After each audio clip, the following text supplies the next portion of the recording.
If you feel like you are the bottleneck in your own business, it's usually not because your team is lazy, it's because execution is not visible.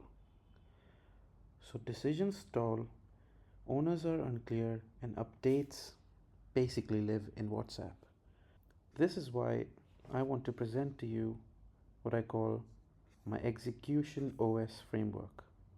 This is one place to see what's overdue, what's blocked, and what decisions are pending. Hello and welcome to my YouTube channel. I am Jayesh.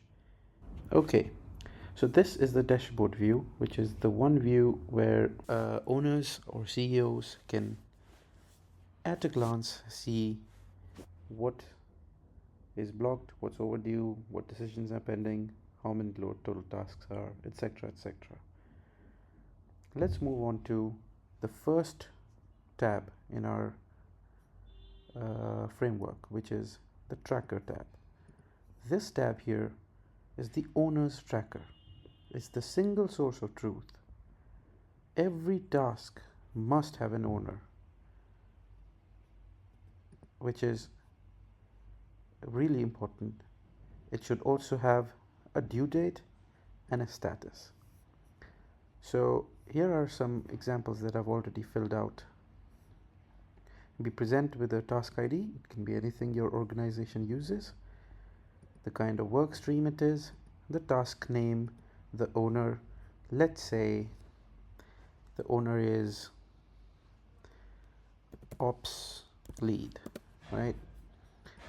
And the due date is on 18th.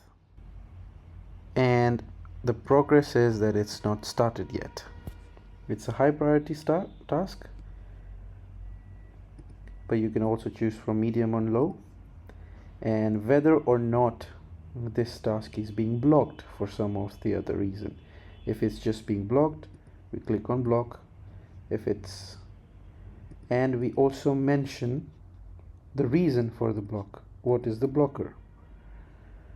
So because the blocked work is the real killer. That is why I track it two ways, through status or through the blocked checkbox. And if something is blocked, we must write the blocker and the next actions in order to unblock that task and move further. Moving on to our next tab, which is the decisions tab. Most projects don't die from lack of work, they die from indecision. This decision log forces clarity. What decision is to be made, who decides, and by when. So you have what decisions to be made, a bit of a context, right? What are the decisions that are to be made? Like, what are the options? What are the various ways? And then what are the current recommendations? Who is going to decide it? For example, you as a founder needs to decide whether or not how to for example, here the founder decides the freeze date for MVP specifications. These are the options. Either you freeze by 12th of February or you freeze by 19th of February, and the recommendations are you do 12th of February as the freezing date plus a change control afterwards if required. This should then give you the updated decision timeline or the deadline, the cost of delay. If you cross this line, what's the delay, what's the status here, is the decision pending, if it's decided, if the decision is pending some information, or if it's just parked. Sometimes it's not quite clear how you're going to decide things. So every week what we do is we clear the top 3 decisions or assign information needed with the deadline, just like I talked about. Moving on, we have what we say the risks tab. This risk register is not corporate fluff. It prevents surprises.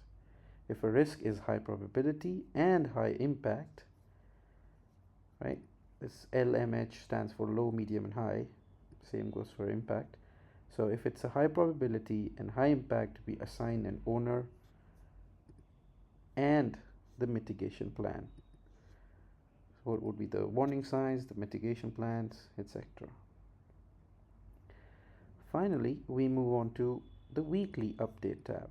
This tab is how I publish a one-page summary for wins, blockers, decisions that are pending or needed, and the next week commitments. That is how founders stop being the bottleneck. If you want this template, then you can comment OS and I'll share it. Thank you very much for tuning in. Until next one. Bye.